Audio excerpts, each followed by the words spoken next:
Get going here. All right. All right. Thanks everyone for allowing the extra 30 minutes. I apologize for that. Entirely my fault.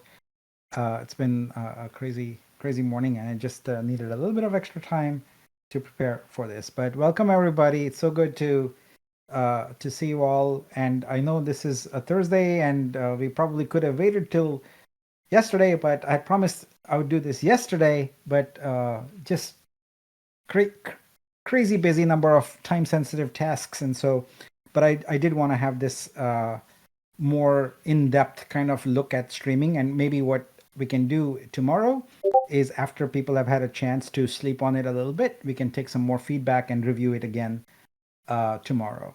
uh is this being recorded? I don't think it's being recorded, is it, Zach? No. No, yeah. So we'll probably go over it again. Oh, SO is recording it. Thank you, SO. That's great. Yeah, I Um, figured as he always is. all right, cool. Yeah. So we can. I'll review it again tomorrow. But what I wanted to give you today is a very focused kind of session as our first look at our streaming revenue. Now, as you know, we've built a lot of capabilities into our blockchain and our platform, but at the end of the day, we need something unique and distinctive that is going to set us apart from the other protocols. And what we are looking at is really positioning Vitruvio as sort of the Spotify of art, and to really usher in a new era of digital art on walls and fill in a gap that the market has not addressed really well. So I have invited Fer to join us because, as the resident art expert, she has a lot to contribute on the matter. And as you can see from her wall back there, it's saturated with art. I don't think she's got any more space left there. My screen actually is empty right now. I'm not showing anything because we're in the process of working with Team Brazil to create a custom solution for the Amazon Fire Stick. I think mine arrived in the mail yesterday. I have to go check. But they've been working on creating it as a prototype only. We are not yet ready to say that, okay, a streaming solution is done. But we wanted to kind of give you a taste of how easy it is and what is possible when you can take, you know, what will hopefully be hundreds of thousands of artworks that are curated and available on for streaming. So, but without further ado, what I want to do is dive right into sort of the revenue model, because it impacts both crypto investors and also the creators on the platform. We see that there is now. I go into the streaming thing with the explicit sort of understanding with everyone that the Web3 art model still is very heavily NFT focused. And so we got that covered, right? We are on the cusp of enabling the minting. As I had mentioned in the last download, we had some bad actors and we've had to modify a few things for that. We are almost done with that. I believe as of this morning, we had that implemented in QA. So um, I want to give the 24-hour signal, but I'm not ready to do that yet until I've talked to the team and they said, yep, green light, let's go. But anyway, so the NFT thing is happening. We're going to keep that going. There's no stopping on that. The streaming revenue is in addition to that. And so let me share my screen and let's get into this spreadsheet. In my spreadsheet, I have provided a short link so that you can join in with the fun. Let's go to this window here and go live. All right, there we go. So it's vitru.xyz/stream revenue. Uh, and let's get going. Let's start from the top left and work our way through it. I'll explain what all of this means. And as I mentioned, this is sort of our first kind of foray into it. So expect that this will be refined, but in collaboration with the community and with input from the community. So the first thing is that in order to have these playlists for streams, it's very important for us to have, of course, the artworks, but also curators, because without curators, we can't expect consumers to curate art for themselves. They won't do it, right? So we need to curate it into beautiful streams. And that's where the role of curator comes in, and they get a fee for that. And so 10% of the fees go for curators. The next fee is an affiliate fee. So we assume that there will be referrals to streams, but there will also be partner deals we make with device manufacturers, etc. So that's going to vary, but we have tentatively put a 5% kind of fee in there. And then we have a platform fee of 10%. So the platform fee is the VTRU share. So we are just saying that the of whatever revenue model we end up with and whatever the distribution is, etc. So the 10% of that fee comes in. So this is the fee that is of particular interest to crypto investors, because that's a portion of that. And we've tried to be always very, very fair. The protocol needs funds to sustain itself, so operating income. It doesn't need a profit; it just needs operating income. And then the crypto investors need also to be paid. So we try and create a fair distribution of that revenue there. And right now, our thinking is, and this can evolve based on your feedback. Our thinking is right now that that platform fee is basically available to any crypto investors who stake VTRU. And we'll have the model for it, etc. There'll probably be a minimum period, probably 30 days or 60 days or something like that. And the revenue that the platform fees that are earned in that period are distributed among those stakers. So very simple model. That's how we are approaching it right now. But it's definitely sort of a first approach to it. We want to get the feedback of investors before we kind of bake this in and say that this is what it's going to be. So that total fees aggregation is 25%. We also keep open the possibility that some affiliates, like if we get a major name brand device manufacturer, they might want a larger fee. So then we would take less of a platform fee and give more of an affiliate fee to them. So we would have to do that on a deal by deal basis. We are thinking that 25% of the revenue is fees, and then the remaining is creator income. So remember, our goal as a protocol overarchingly is to make it possible for creators to have a sustainable income. That is not possible with one-off NFT sales, etc. That is proven already in the marketplace right now. And what we want to do is make it where we apply almost, to the T, the Silicon Valley sort of wealth creation model, the software wealth creation model, where when creators create some artwork, it is making income for them for their entire life. It is not a one and done like NFTs right now. NFTs, I guess some people might say it's not one and done because you get secondary sales, but the secondary sales are not infinite, right? You might get one, two. Like most people get zero secondary sales. But recurring income is from our thinking. You create an artwork, a great artwork, and for the rest of your life and perhaps beyond it, it makes you money. And so that's what this model is based upon. And so we are allocating 75% of it. All right. So now let's look at how we might make money and how we'll break it down. Now there's a level of detail here that I'm not sharing yet, simply because if we get too much into the weeds here, it'll be really hard for us to have a good discussion about sort of the rev share and the distribution part of it. And the weeds I'm talking about is how exactly does the curation work? What percentage of the time does an artwork have to be displayed in order for it to count as income, etc. Those are a lot of technical details there, and we won't go over that. We're going to keep it very high level. All right. So what we have here is a first year run rate. Now, those of you who have done business models, sales models, etc., know that this term run rate means that as we get closer to the end of that period, that's the amount that you're trying to get at. So it is not we're going to have 25,000 subscribers on day one. And really, this is a very, very conservative sort of a goal for the first year run rate. It is a new market.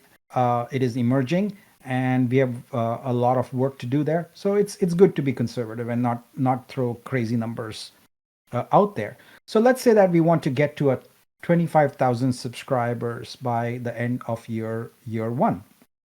And when does our year begin? Well, our year begins now, right? Like we are starting to sort of prototype things, starting to feel out what the product might look like, and the customer offerings and things like that. So a year from now, we should be at 25,000, or hopefully much more than that. If things go great, then fantastic. So now let's look at how we are breaking this down. So this is something that should be familiar to most people, because just about every subscription service that you have has this, right? You have the levels. Decline to kind of give any names to this because I don't want to get hung up in branding right now. So they're just level 1, level 2, and level 3.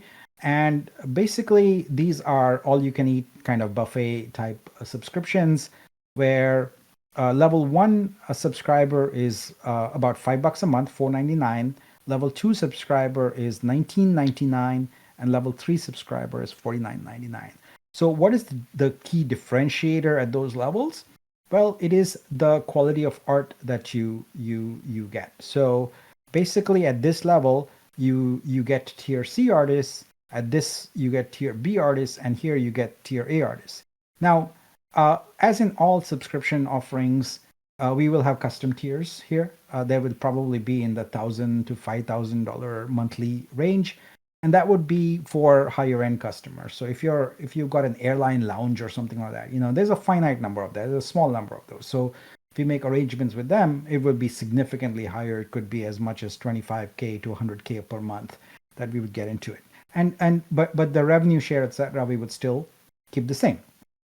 So now what we've done here in this dist column here is conjectured what the distribution might be, like what percentage of the subscribers would be level 1, what would be level 2 and level 3.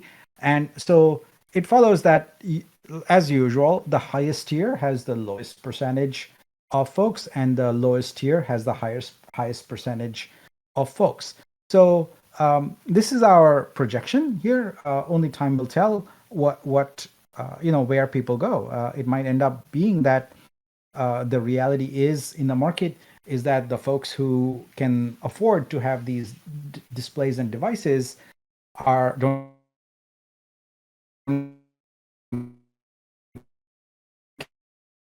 care to spend $50 a month. That distribution might be higher, but for modeling purposes, this is good. So based upon that, we can break down our subscriber levels from 25K into this distribution. And based upon that, it's straight up math. If you have this many subscribers, this is how much revenue you can get. Now, of course, with any sort of subscription model, you have to deal with churn, and you have to deal with some acquisition cost. So this model here really helps, because one of the things you need with something like this is good marketing, especially if you're targeting consumers. So there will be significant costs associated with that, but we are focused more on the revenue here, so we'll just talk about that. But the point is, the point I was trying to make is that the level of subscribers and the number of subscribers, etc., is going to be driven largely by the marketing we do, and there is going to be a customer acquisition cost, and there is going to be churn. So these subscribers will vary from on a month-to-month basis. Now, one of the things that the industry has done really well has almost perfected the model of your recurring subscription in your credit card, where they send you no notification or anything like that on a monthly basis. So you kind of almost forget that you have the subscription. I know a lot of people pay for subscriptions that they don't really use, because that's how the industry works. But all of that we have to take into account as we create this subscription model and subscription service. But anyway, so you can see here that from the overall revenue, we then have a breakdown of curator fees, affiliate fees, and platform fees. So on a monthly basis, that's what we are talking about. If you look at it, it's roughly $1 per subscriber is the platform fee. So now we get into the creator income of it. So that's 75% of it, and that's the model there. Now, if you annualize that, can see that the overall revenue from something like this at that run rate can be $2.1 million. That's not too shabby. That's pretty cool considering that this is a service which does not have ongoing recurring investments that need to be made, right? You build the streaming service, you build the software, and really just have community curators and community artists, etc. And so as a result, there is not huge investment in anything other than marketing. There aren't many operating costs associated with it. Servers, etc., are not that expensive.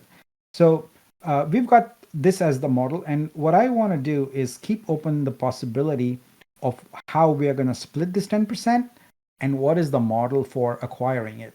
So as I said, with crypto investors, we are thinking of staking as the model, but perhaps there's better, more refined models. Perhaps there's levels, etc., and things like that. But without making it too complicated, it would be good for us as a community to develop a sharing model. Now, keep in mind that this streaming revenue is open to all. It is open to everyone who is a VTRU holder, and so we don't require anything, any prior investment or anything like that. If you're holding VTRU, you just come into the community, you can participate in this rev share because it is about recurring income. So that's kind of the lay of the land around subscribers. Now let's take a look at how we share this among the creators and how that distribution works. Because eventually, if the creators benefit from this, then they will come in larger numbers. They will create better artworks, and as a result, they will improve our overall income. So far, before I get into the creator part, I want to talk to you a little bit about this fact that we've kind of divided the the creator artworks into 3 tiers. And you had sort of a genius idea around how to categorize the artworks without doing a lot of work. Can you talk to us a little bit about that idea? Sure. It's always hard to be, impartial when you're talking about tiers of artwork, and it's always based on what someone thinks it's better or worse. So the only thing that makes it impartial is when you talk about numbers.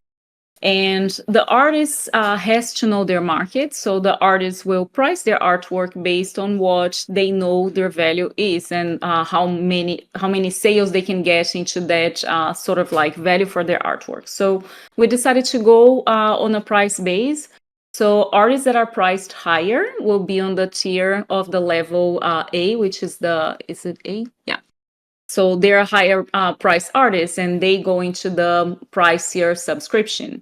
And the artists that are, like you have 3 tiers, so we're going to still have to come up with the right amount of breaking those lines.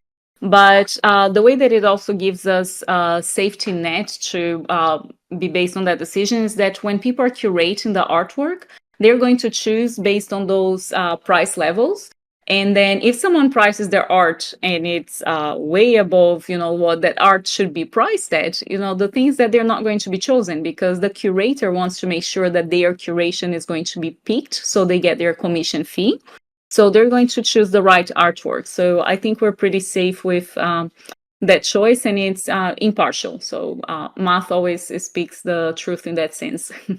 Great. Yeah. I mean, if people are mispricing the artwork, then they're not going to make any money Yeah. from sales. So that's good. And let's focus on one very important thing. It doesn't matter that you just automatically price your artwork a certain way. It doesn't mean you're guaranteed to be accepted, because at the end of it, it's a curator. There are human beings that have to pick your artwork for inclusion in a playlist for it to be streamed by others. So human arbiters make that decision, and so you can't be fooling them. Like, no one's going to choose bad artworks to go into a playlist, because your income, your as a curator, your livelihood depends on it, and you want to do that. By the way, I haven't focused much on the curator income in detail here, but we'll certainly want to talk about that, about how many playlists you would curate, etc., to make an income. So let's get through the artworks here.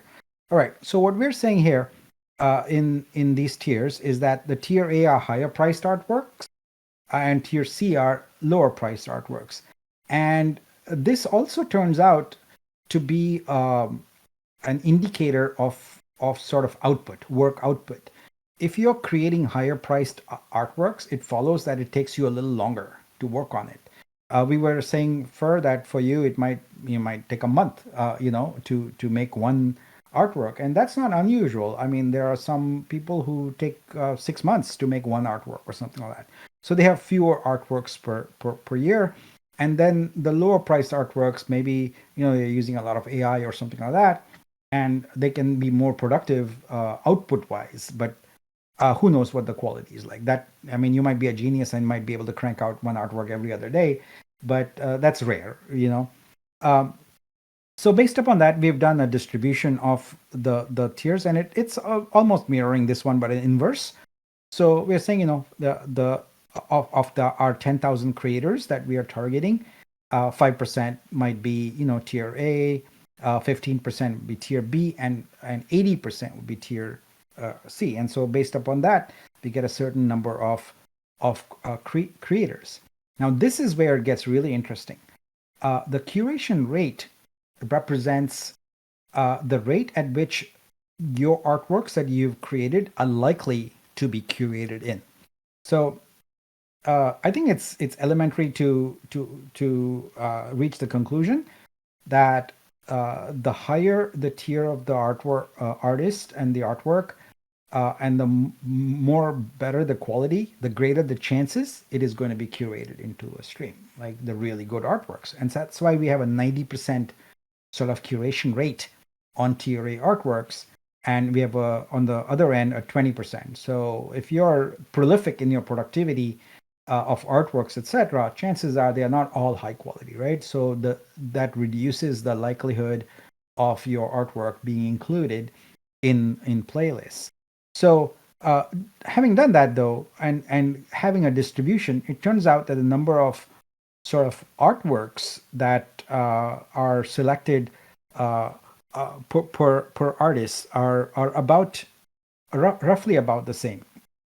So now let's look at the income for it. So what we've done is we've said that because the levels are tied to the tiers, level 1 C tier C, level 2 C is tier B, and level 3 C is tier A, we are correlating the income to these levels also. So the income from a certain level goes to that tier of artists. And so you can see that it's not that far apart. It's around, I don't know, around 50K or something like that, and then on the last one it increases. But because of that type of distribution, and because the number of creators per tier are significantly different, 500, 1,500, and 8,000, the income for each on a monthly basis is going to vary significantly. So the tier A artists are going to have a higher income, and the tier C artists are going to have a lower income. Our goal is that artists make their way up from tier C to tier A, focus more on fewer, higher quality artworks than becoming this mill of, lots of artworks that are medium or low quality. We don't want that. We want our platform to be really, really high quality artworks where the curators have a tough time actually selecting because there are so many good choices, right? So, but here's the holy grail. This is what we want to get to. With this model right now, we are trying to figure out a way to get for an artist, for a creator, to have an income of around $1,000 per year. Right? We're just starting out, right? Like we obviously wanted to be much more, but with our first year goal, if we can get our artists to have that, then what we've done is we've met two goals simultaneously. Like we've created a mechanism for crypto investors to earn passive income on a recurring basis that is highly scalable, and for artists also to earn recurring income that's sustainable. Sustainability is the key to it. So that's kind of how it looks like. Now, when you do a model like this, it's always good to be very conservative, to think very carefully about how things shape up, because the reality is that when you have projections like this, they're only projections, right? What you have to do is you have to work toward it, and you have to deal with market realities. What happens in the market? It's an election year. Things are different. It's noisy. The stock market might go up, might go down. The crypto market might go up, might go down.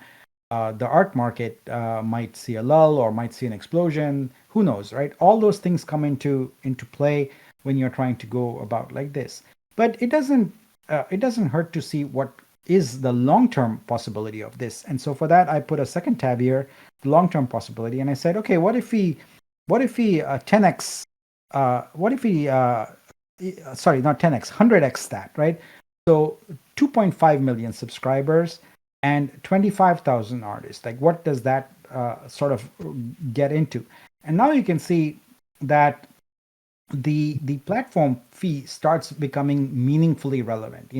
So that's $28 million per year, and the income for artists also starts becoming like a salary. And that's the goal. We want to get to the point where we've started to create recurring income, so artists don't rely on one-off sales and things like that. They just create artwork, that's it, and we build the model, the distribution model, etc., to become the most prolific and the most successful platform in the world for streaming art.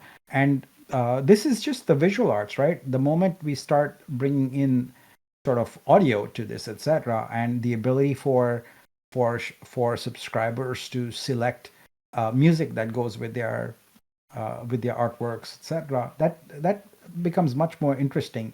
And uh, the opportunities are there. We have so much we could do in terms of also augmented reality, as augmented reality glasses, etc., maybe they become more popular, or even the devices themselves become popular. The artworks we can stream could have different dimensions and different attributes that we are currently not even thinking of. But I want to stay focused on year one, because that's where we are going. So that's kind of the plan right now.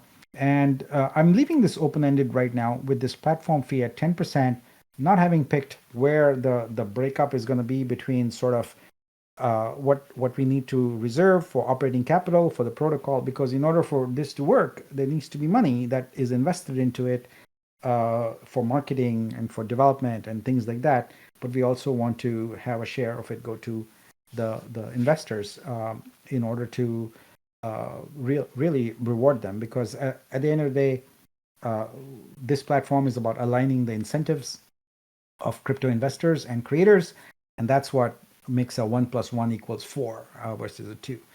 So, Fer, do you have any comments on this? If not, I'm just gonna look into the question panel and start looking at some of the questions people have. Now we can go to questions. Okay, great. Let's do that.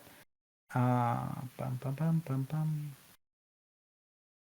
My vote. Okay, so I'm going to scroll to the top here.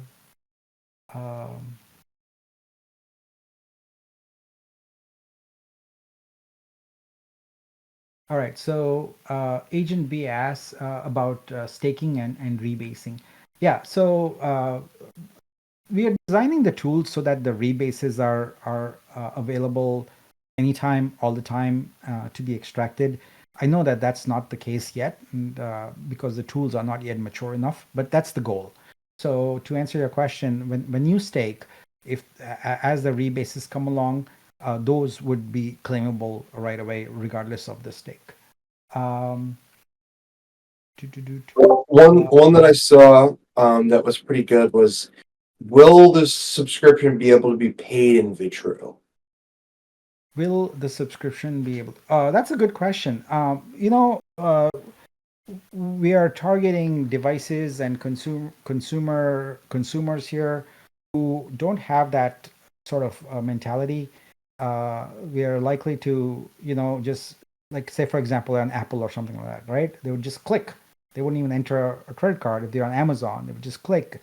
So it's highly unlikely that the consumer end of it would be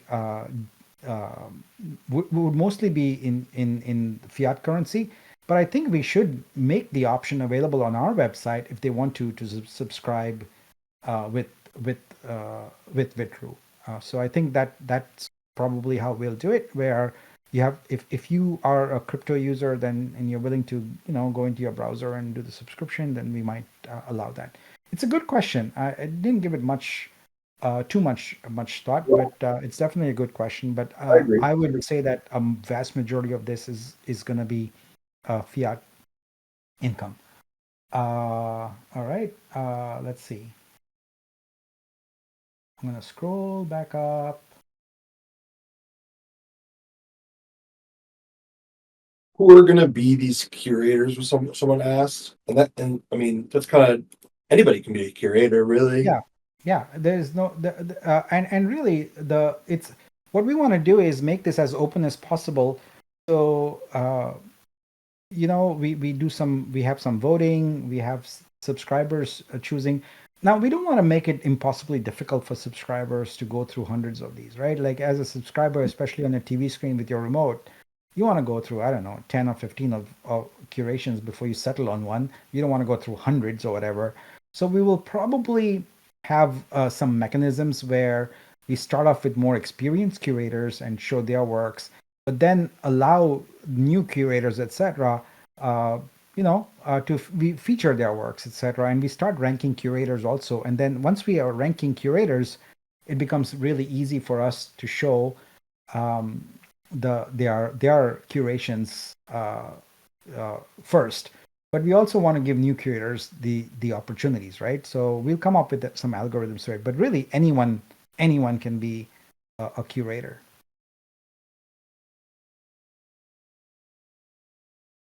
All right. Let's see. So I'm going to skip all questions that are unrelated to revenue streaming. We can deal with those tomorrow. So I'm intentionally not going to address anything other than streaming revenue questions. There's no way to highlight them, Zach, here. So what are we going to do here? Um,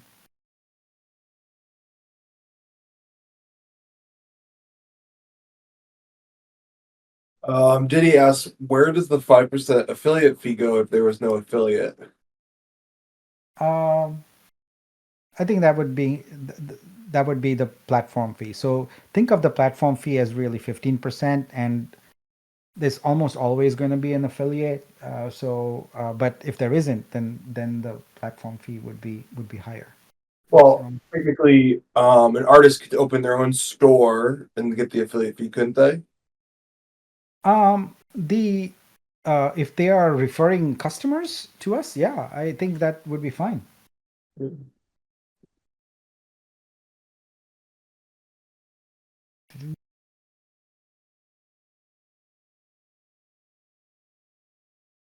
An intent to gamify curations is a really good idea. I like that. Yeah, you know what? I'm going to go to present and look for streaming related questions.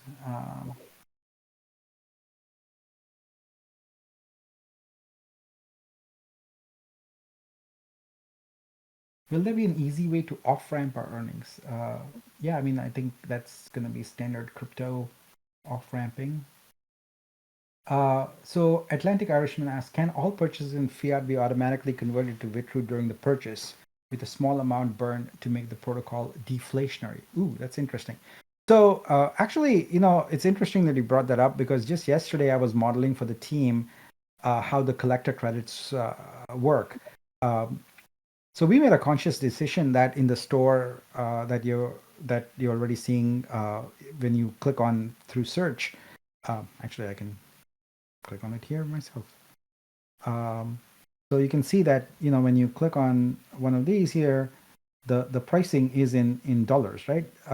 And we made a conscious choice on that because one of the issues that is a common problem with marketplaces is that due to the volatility of crypto, the artwork that has not changed, its price has changed significantly, and it makes it hard for buyers to make that decision to collect or whatever, because if the artwork they don't feel is worth as much as the inflation of the crypto. So what we do is right now we have the collector credits, and we're going to extend that a little bit as an experiment where people can buy collector credits.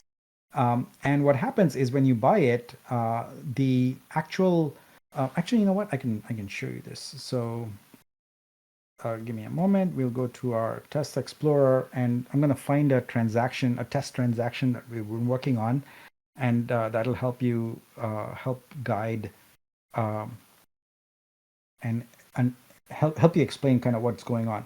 So one of the things that happens when you click that mint button is a very complex series of transactions. So here's one: issue license using credits. All right. So this is a mint, and as I said, there's extensive testing going on. So there's a lot of that going on there. But you can see here that there was a lot of tokens that essentially were burnt. So see that here, tokens burnt.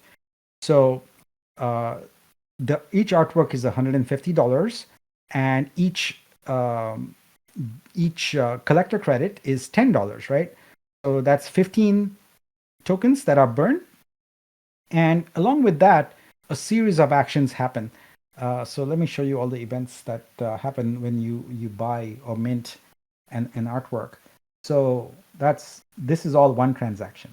So what's happening here is the the tokens are being burnt, and then somewhere over here is going to be a transaction where we take the current value of $150 in VTRU and we transfer it to the artist vault. So the artist gets, there we go. I think this is it. Yeah. Here we go. So we said that for the first 1,000 artworks, we consider them Genesis artworks, and we have a fixed price of $1.50 of VTRU. After that, it becomes the current price, which is $2.50. But because it's $1.50, the math is simple, right? $150 divided by $1.50 is 100 VTRU. So this is 100 VTRU being sent to the creator's vault from behind the scenes. It's taken from the treasury and deposited into their vault, and then this is a log of everything that happened in there, like the redemption value and all of that. And then the key part is that a mint is created of the artwork, and this is it. From the artist's vault, there is a mint of the artwork going to the collector, and then we have also implemented a unique system of licensing. So every time you buy something, you also get an on-chain license for it, which is separate from the NFT. Because remember, if you buy a print license or something like that, you're not going to get an NFT, right? You're going to get a license for that. So this is the system that we've been banging away at and testing. It is honestly one of the most complex systems I worked on. It involves 8 smart contracts working in harmony together, and we are ready to execute on it. And we are doing some batch mode testing right now, so you're going to continue to see a lot of that on here, and you'll see failures also because we try bad data and things like that to ensure that it can be spoofed and things like that. So yeah, so we do the conversion to VTRU behind the scenes already, and that model will prevail. So, but sorry for that aside. But I thought it's helpful for people to see what is going on in terms of how the transaction is fulfilled. All right.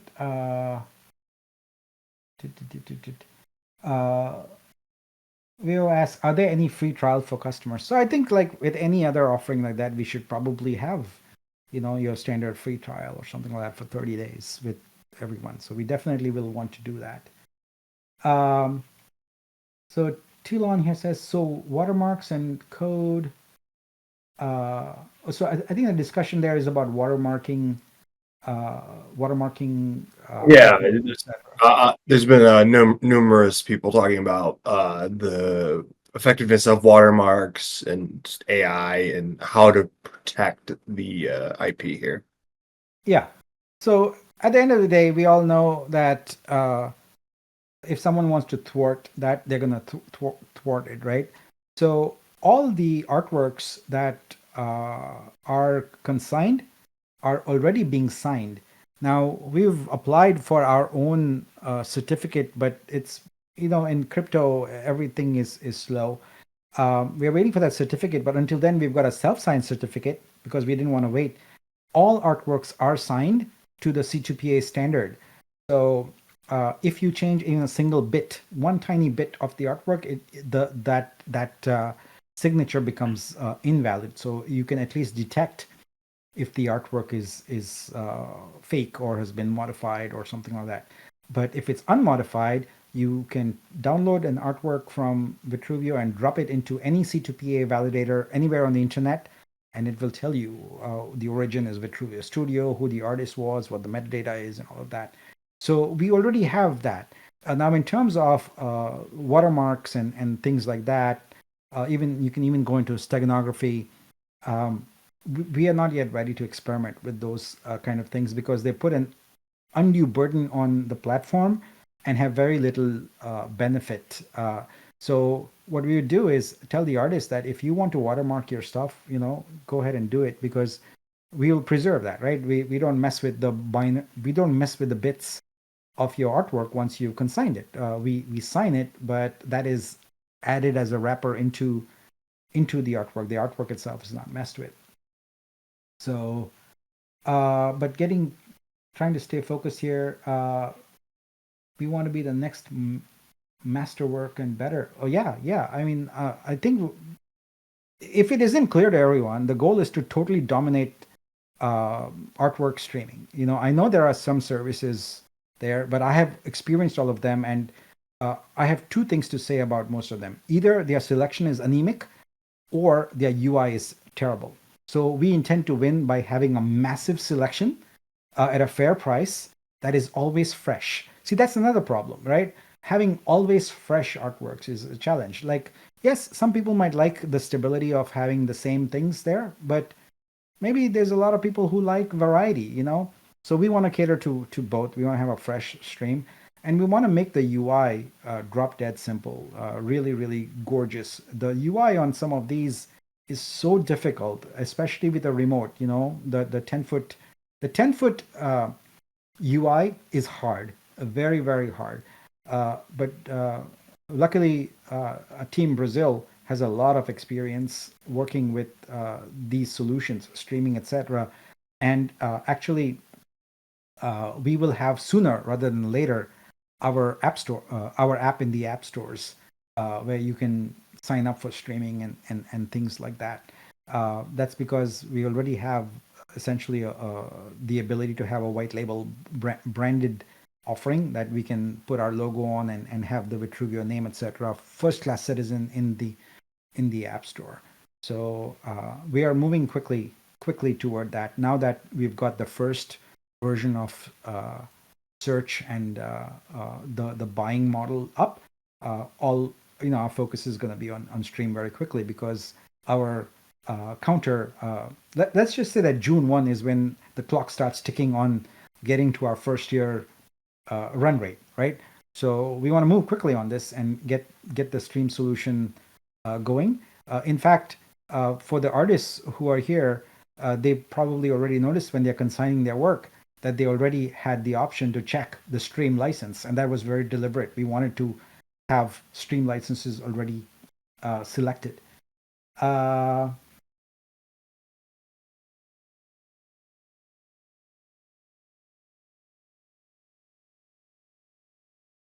Can we stream an NFT transferred from a different chain? So what we're talking about here is not actually streaming NFTs. We're talking about streaming artworks that have been licensed for streaming. Now, if we use our streaming thing to give people the ability to stream their own NFTs, I think that would be a good solution, but that is not a solution that makes us a lot of money, right? So this is about making money and having a revenue stream. So I think our streaming sort of code, etc., will be pretty good, and we don't mind having it available. In fact, we will have it available open source, so someone can take it and make it apply to your NFT collection. So if you just want to stream your NFT collection, we'll provide the libraries so some developer can do that. But our focus is on a consumer and business offering. So what you're seeing here is the consumer offering, by the way. The business offering will be much higher, much different. We'll have different service tiers. We'll have the a portal, for example, where they can go in and their curators can select things, etc. So, but we'll start with the consumer offering because it's much easier. But we'll definitely have a business offering also. So that will have a similar kind of fee structure, etc. But and that revenue also counts. So uh, any rev share is across the board, all streaming. It's the same thing, whether it's consumer or business. Um, and Veo, that's the answer to your question. Are these streaming prices including hotel, airport, etc.? No. So these are really designed to be consumer devices in your home, etc. If you have a business, there's going to be different tiers of service and different abilities and capabilities. So those prices are not reflected here. Let's see here. Uh, do, do, do, do, do.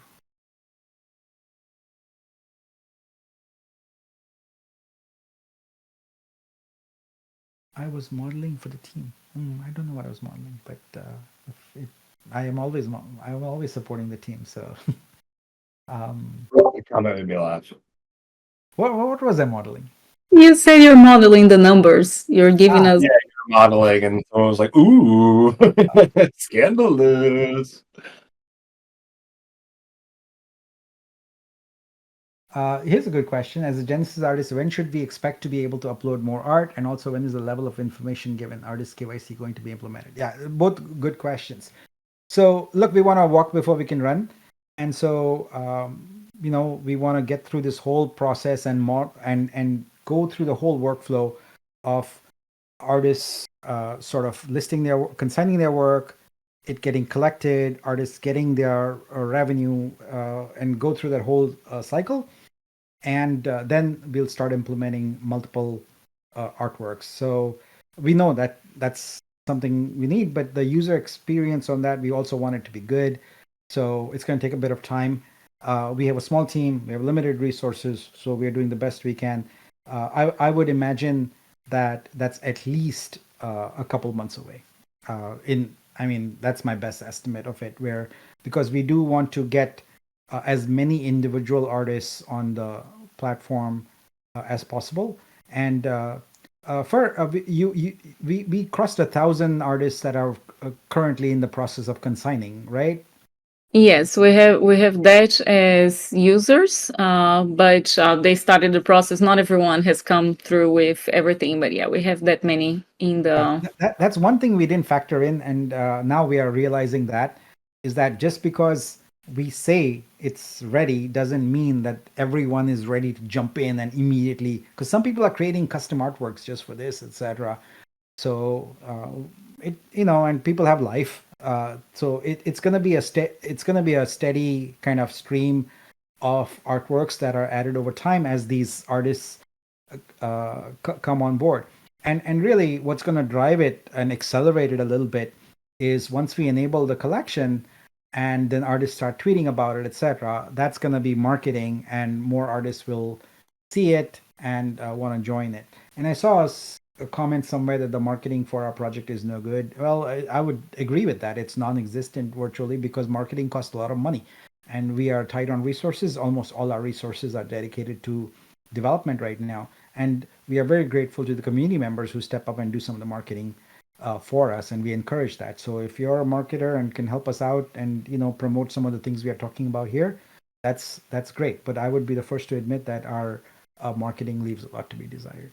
um, yep. All right, cool. So I think do, do, do, do. Tilan asks, will there be an option for real world art where an artist could list the painting as NFT and then when it comes the actual art piece? Yeah, this is an existing model in the NFT world. Artists offer all the time once you buy the NFT that, hey, give me a mailing address if you want, I'll send you the physical piece. So that's and in fact, what we want to do is we want to make that a first class citizen. So that will be a license type where you can choose that license, and that would include the price for the shipping and all of that is included in there. But again, walk before we run. So we've got our basic licenses right now, and we've got the four licenses we have are NFT, print, stream, and remix. And we've got a pathway for each one. For NFTs, we've got the store pathway. For stream, what we're talking about now. For remix, we've got the Lens Post partnership that we are going to unveil as soon as their part is done. And then for print, we are looking on identifying a print partner right now. And so these are all experiments we want to do, right? We want to do one first, make sure it's very successful, and then go on. Like for example, the store. Our goal is to have as many stores as possible. So when we actually build out that store, it's actually a Shopify like SaaS application where anyone can go and create their own store. I hope we can have hundreds and hundreds of stores on our platform, and people sell whatever type of artwork they're interested in. And you've seen the granular search, so you can filter it and you can say, I only want to sell artworks made by, I don't know, artists that have 10 years experience and something like that. You can do that. You can do whatever you want, and we've kept that option open.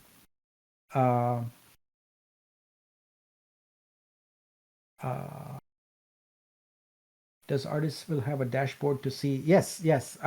Like basically, you can just imagine that everything that you expect is a standard kind of thing. We're going to do it, but you have to be also be willing to look at the journey, right? You start off with a prototype. You start off with some rough basic things.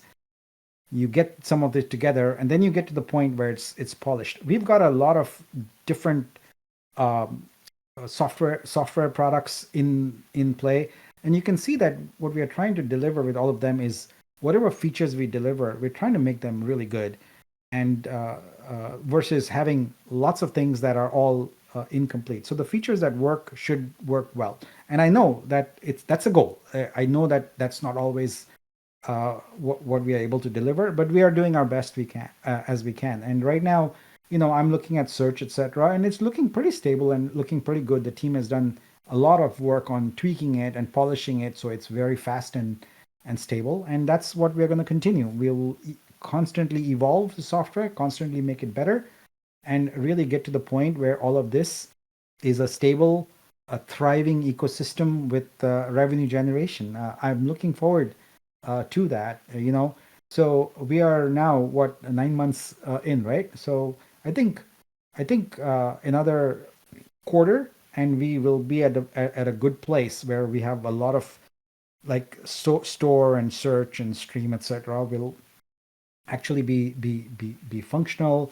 Some of the dashboard and tools that we've started off building will get more mature and more stable, and we'll start having this recurring revenue, and we'll start having transactions, and the whole vision will come together in a really nice way. If you look at most startups and their trajectory, 1 year is fast. I mean, it takes a couple years, sometimes 3 years, to really get footing and going. So this is still very early in the game, and I'm really excited about the progress we've made, because we are solving a lot of problems. We're bringing a lot of new innovation, and it's exciting to see the community respond to it. So thank you for that.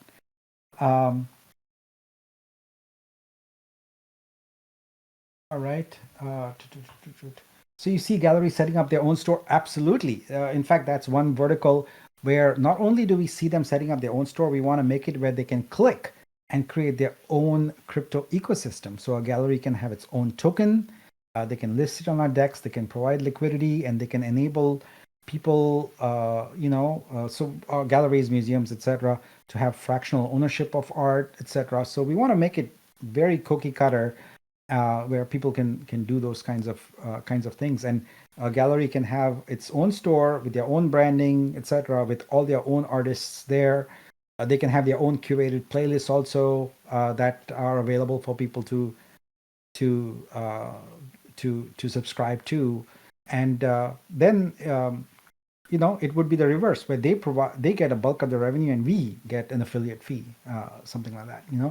So there's many business models here, and there is many opportunities for entrepreneurs to do interesting things, because remember, what we have is a blockchain with a pool of artworks with licenses. We make no constraints you can do everything on chain. So if you want to go build some application that does something and introduce your own license, guess what? You can do that. It's all open. We want to fast get away from the point where everything has to be done by the VTRU core team. We want to have others in the community see this opportunity and see that we have a blockchain of artwork, of consigned artwork with licenses. What can you do with that? Well, lots of things. So there's opportunities to make a lot of money, and I hope the entrepreneurs will see that and start building things.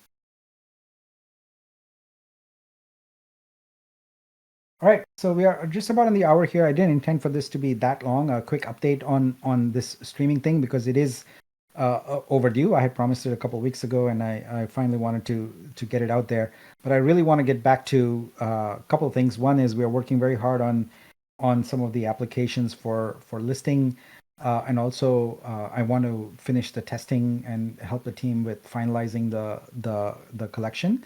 So that is high priority right now. Those are extremely high priority items, and I will continue to apologize that I've not been on Discord a whole lot. Mea culpa on that, but I think the community wants some of the key deliverables we are working on, more important than me chatting up there. So for right now, my weekly updates are the primary communication. This will change next week. Well, not next. I won't commit to next week. The week after that, because next week is going to be really even more busy as we roll out some of these things. So as you can see, the collector thing we've put actually I think we have that in production right now, don't we? So we've built a sort of system for hiding those sort of bad actors, if you will. It's not fully implemented, but there it is. Yeah. So show additional assets, including those that may be of low quality or offensive content. So I'm not sure this is completely working yet, but it is there. And test. They sent already a message for us to test on the. It's still in test. So we'll get there. But you can see that this is how we have essentially modeled it, and then behind the scenes we have admin tools we have created, and all of that is done in order to block these bad actors. And as I showed you, and you can continue to monitor on testnet, you're going to see a lot of activity there because we are going through the paces on the final collection thing here. So you can see here in batch mode, we are generating the vaults for all the artists and doing consignment tests, collection tests, etc. So there's a lot of activity happening, and all that stands between us releasing that and you is basically the comfort level that it's stable and it's good, and there aren't any major bugs. So we are excited about that, and because that is going to be like when I saw that first mint, it was really, really exciting because that is the first mint on our platform and in test, but it was really exciting to see that. But it's coming, folks. It's coming very close, and I will announce the block number at which we will activate it at the download tomorrow. So what we've done is we've decided that time is not possible for us to do because it's blockchain. So we're gonna have a block number at which the collection becomes possible. Collector credits get activated, and I will announce that block number tomorrow. It'll be in code, so we can't change that, and that's when the system goes live and you can start collecting. So I'll do that tomorrow. But we are there. Anyway, I think that was it so we are almost exactly an hour here. I'm gonna head back. I'll let you go and do your work also, because you have a ton of work to do in terms of curating all those bad actors and getting rid of and blocking them. So that's what we're up to. See you all tomorrow. Thanks. Appreciate your support. I can leave you with this thought. Platforms come and go, startups come and go. They have their highs and their lows, etc. What we are on the cusp of is something really, really, really very big. I'm excited because things are coming together really well. And, there's lots of different indicators, and I saw people like, people get excited, people panic, etc. As a leader, my job is to be to have an even keel and lead this project to its destiny, which is massive success. So with that thought, I'm going to leave you. See you all tomorrow. Bye bye.